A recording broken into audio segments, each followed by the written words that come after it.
With that, the night was cold and wet, but in the small parlour of La Villa, the blinds were drawn and the fire burned brightly. Father and son were at chess, the former, who possessed ideas about the game involving radical chances, putting his king into such sharp and unnecessary perils. "There he is," said Herbert White, as the gate banged. Two loud and heavy footsteps came toward the door. The old man rose with his possible haste, and opening the door, was heard condoling with the new arrival. The new arrival also condoled with himself, so that Mrs. White said toot and coughed gently as her husband entered the room, followed by a tall, burly man, beady and rubicund of visage. "Sergeant Major Maurice," he said, introducing him. The sergeant major shook hands, and taking the proffered seat by the fire, watched contentedly as his host got out whiskey and tumbrils and stood a small copper kettle on the fire.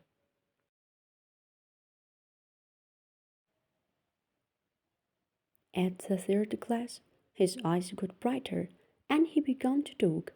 The little family circle regarding with eager interest this visitor from distant parts, as he squared his broad shoulders in the chair and spoke of wild scenes and doughty deeds, of wars and plagues and strange noonlays.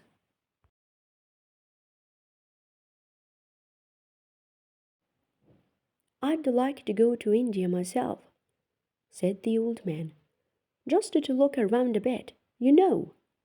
"Better where you are," said the sergeant major, shaking his head. He put down the empty glass and, sighing softly, shook it again. "I should like to see those old temples and fakirs and jugglers," said the old man. "What was that you started telling me the other day about a monkey's paw or something, Maurice?"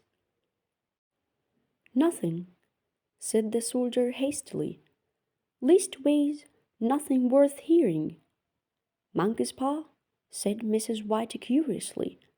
"Well, it's just a bit of what you might call magic, perhaps," said the sergeant major offhandedly.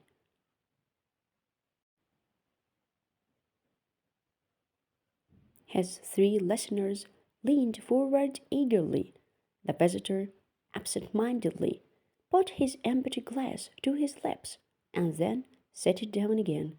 His host filled it for him again. "To look at," said the sergeant major, fumbling in his bucket. "It's just an ordinary little paw, dry to a mummy." He took something out of his pocket and proffered it. Mrs. White drew back with a grimace, but her son, taking it, examined it curiously. "And what is there special about it?" inquired Mr. White, as he took it from his son, and having examined it, placed it upon the table. "It had a spell put on it by an old fakir," said the sergeant major, "a very holy man. He wanted to show that fate ruled people's lives, and that those who interfered with it did so to their sorrow. He put a spell on it so that three separate men could each have 3 wishes from it."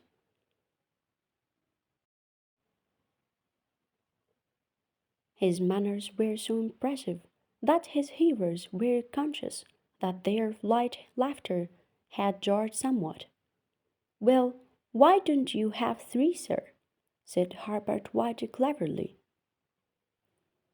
The soldier regarded him the way that middle age is wont to regard a presumptuous youth. "I have," he said quietly, and his blotchy face whitened. "And did you really have the 3 wishes granted?" asked Mrs. White. "I did," said the sergeant major, and his glass tapped against his strong teeth. "And has anybody else wished?" persisted the old lady. "The first man had his 3 wishes, yes," was the reply. "I don't know what the first 2 were, but the third was for death. That's how I got the paw." His tones were so grave that a hush fell upon the group. "If you've had your 3 wishes, it's no good to you now, then, Maurice," said the old man at last. "What do you keep it for?"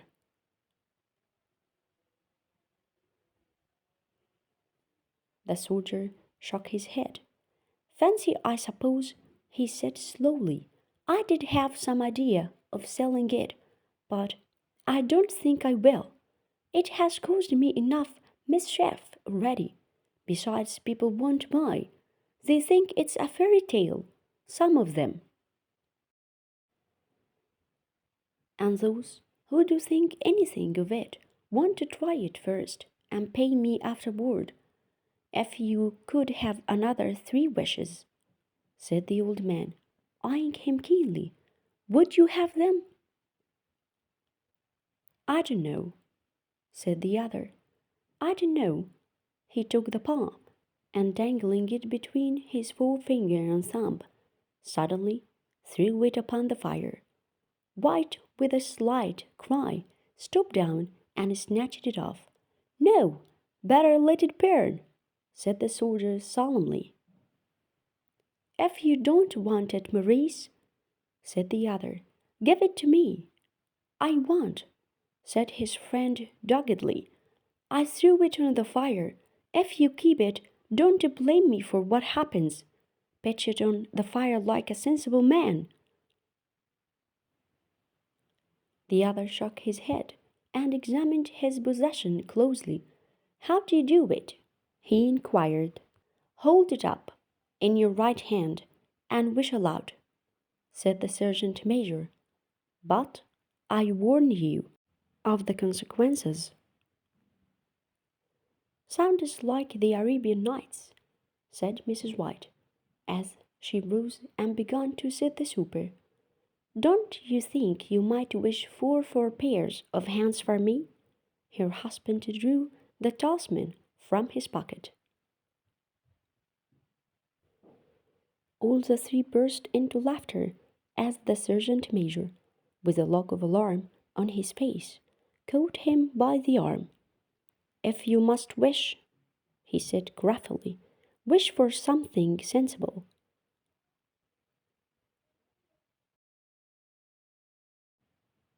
Mr. White dropped it pocket and, placing chairs, motioned his friend to the table. In the business of supper, the talisman was partly forgotten, and afterward the 3 sat listening in an enthralled fashion to a second installment of the soldier's adventures in India. If the tale about the monkey's paw is not more truthful than those he has been telling us, said Harper, as the door closed behind their guest, just in time to catch the last train, "we shan't make much out of it." "Did you give anything for it, father?" inquired Mrs. White, regarding her husband closely. "A trifle," said he, coloring slightly. "He didn't want it, but I made him take it, and he pressed me again to throw it away." "Likely," said Harper, with pretended horror. "Well, we're going to be rich, and famous, and happy. Wish to be an emperor, father, to begin with, then you can't be henpecked."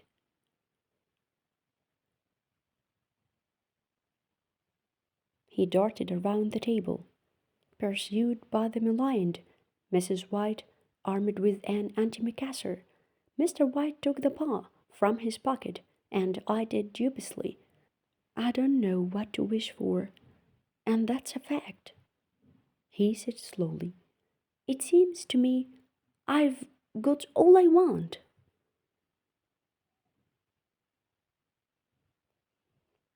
If you only cleared the house, you'd be quite happy, wouldn't you? Said Herbert, with his hand on his shoulder. Well, wish for £200, then. That'll just do it. His father, smiling shamefacedly at his own credulity, held up the talisman as his son, with a solemn face, somewhat marred by a wink at his mother, sat down and struck a few impressive chords. I wish for £200, said the old man distinctly. A fine crash from the piano greeted his words, interrupted by a shuddering cry from the old man. His wife and son ran toward him. It moved, he cried, with a glance of disgust at the object as it lay on the floor.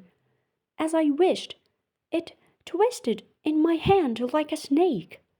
Well, I don't see the money, said his son, as he picked it up and placed it on the table, and I bet I never shall. It must have been your fancy father, said his wife, regarding him anxiously. He shook his head. Never mind, though, there's no harm done, but it gave me a shock all the same.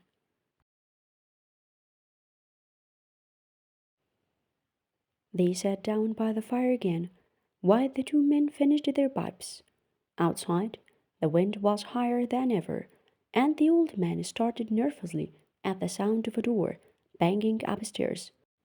A silence unusual and depressing settled on all three, which lasted until the old couple rose to retire for the rest of the night. I expect you'll find the cash tied up in a big bag in the middle of your bed, said Herbert, as he bade them good night. And something horrible squatting on top of your wardrobe, watching you as you pocket your ill-gotten gains. He sat alone in the darkness, gazing at the dying fire and seeing faces in it.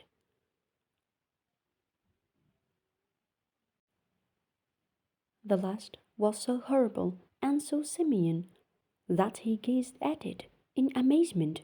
It got so vivid that, with a little uneasy laugh, he felt on the table for a glass containing a little water to throw over it. His hand grasped the monkey's paw, and with a little shiver, he wiped his hand on his coat and went up to bed.